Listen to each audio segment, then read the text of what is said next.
Hi everybody, welcome back. Glad you could tune in again. Okay, let's take a look at the book of Deuteronomy. Now this is a long book with lots of complexity in it. It's not an easy one to get our head around. And so what I'm going to do, as ever, is just to give you a sense of the overall shape of the book, its historical setting, where it fits in the narrative of Israel's history up to this point, and then just highlight a couple of details which may help get you into the text in more detail so that you're able to start exploring it a little bit more for yourself. So the historical setting first. Well, as with the previous four books, Genesis, Exodus, Leviticus, Numbers, the book of Deuteronomy fits into the overall narrative of God's people from Genesis chapter 12 onwards. You remember that God made there a promise to Abraham that he would give him a new land, many people as his offspring, and indeed from many other nations as well. So land, people, and he would bless him with his presence, and that those three aspects of the promises would extend to all other nations as well. And if you track through the books of Genesis, Exodus, Leviticus, and Numbers, you can see how different aspects of those promises are progressively fulfilled. The promise of people in Genesis and right at the beginning of Exodus. In Exodus itself, the progress towards the promised land and the blessing of God's presence with his people being established in the tabernacle. Leviticus is all about the blessing of God's presence being maintained in the tabernacle. Numbers narrates the journey to the land, and to the extent that it's got those two censuses in it, it's about the maintenance of the numbers, the seed, the offspring of Abraham.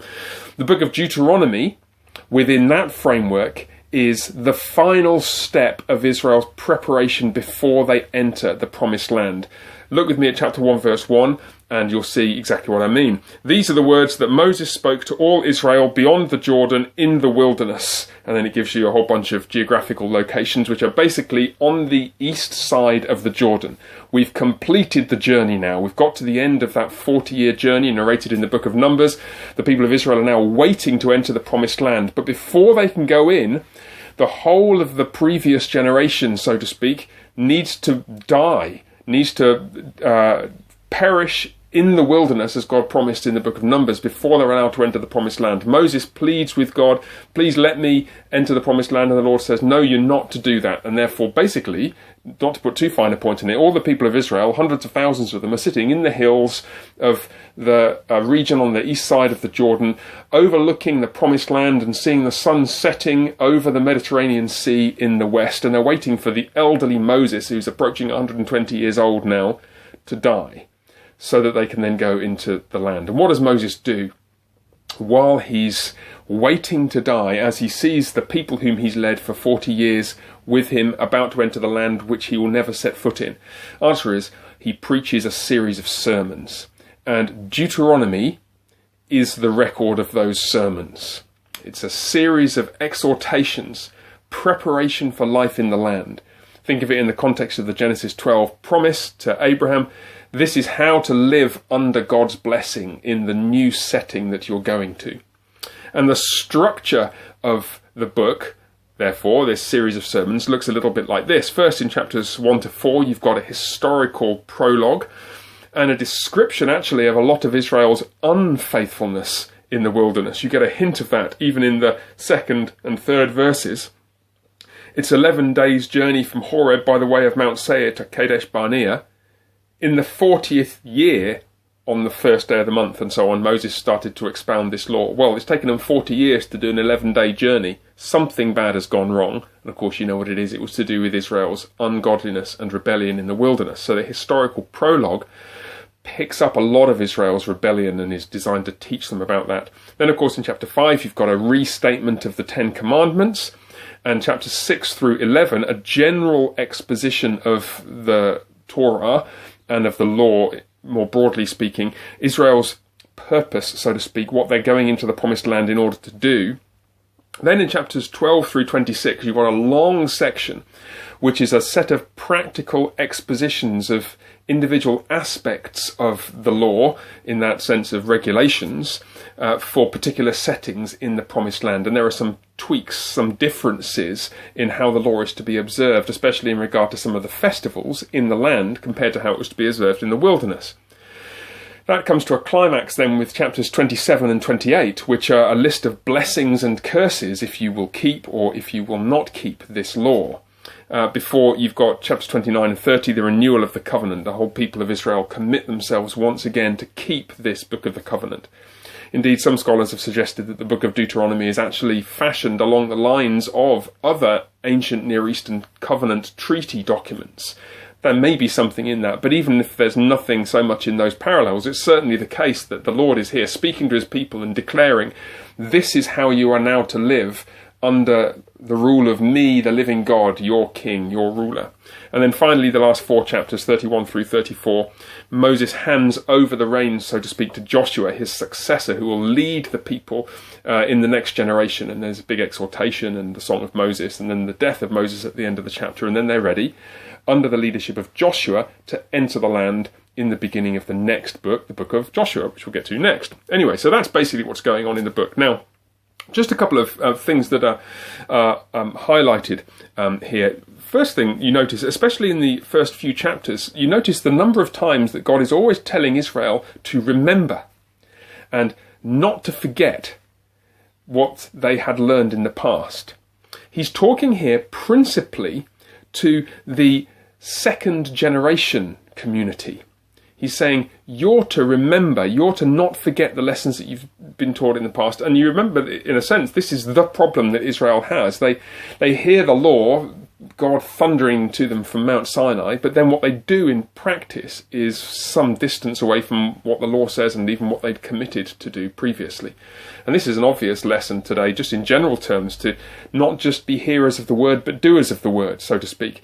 This is encapsulated to a certain degree in the famous text in Deuteronomy 6, the so-called Shema, which comes from the Hebrew verb shemut, which means to hear, and Deuteronomy 6:4, hear, O Israel, the Lord our God, the Lord is one. You shall love the Lord your God with all your heart, with all your soul, with all your might.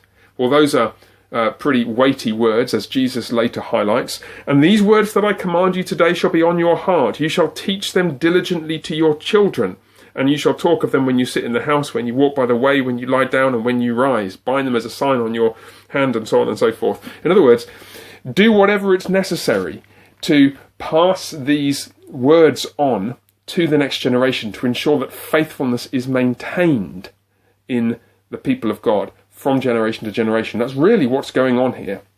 It's Moses' attempt to finally ingrain in this stubborn and often hard-hearted people this vitally important principle that it's not the slightest use for the community as a whole if you know the ways of the Lord, if you first don't keep it, and second, don't pass it on to anybody else. We have those responsibilities and we must keep them.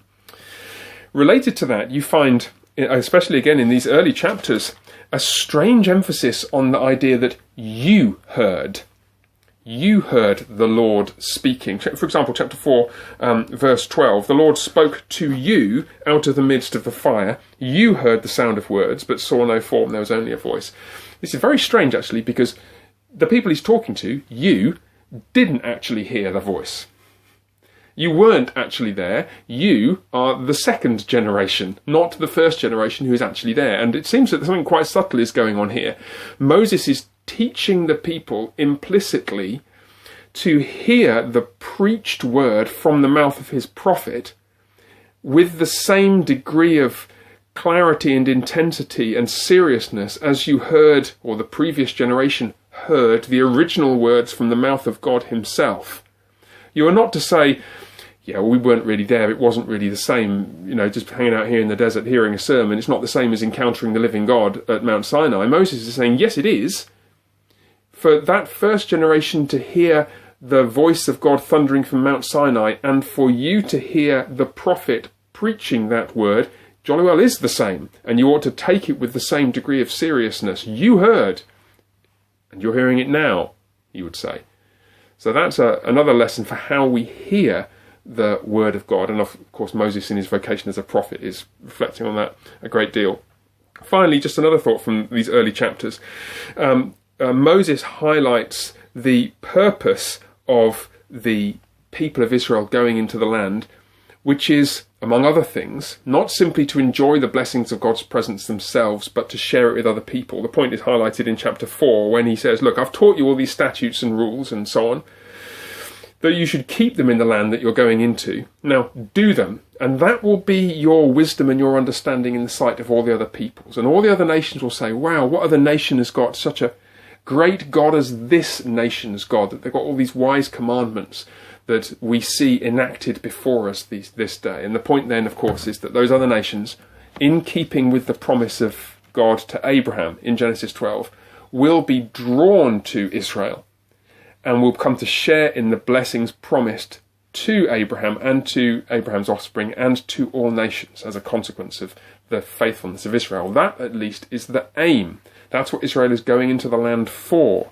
And again, you see a very significant lesson there for the church. We are going out into the world, so to speak, so as to draw the world to the living God by the way that we keep his ways and his word. So a few things on the book of Deuteronomy. I hope that's helpful. The Lord bless you, and I hope to see you soon. Bye for now.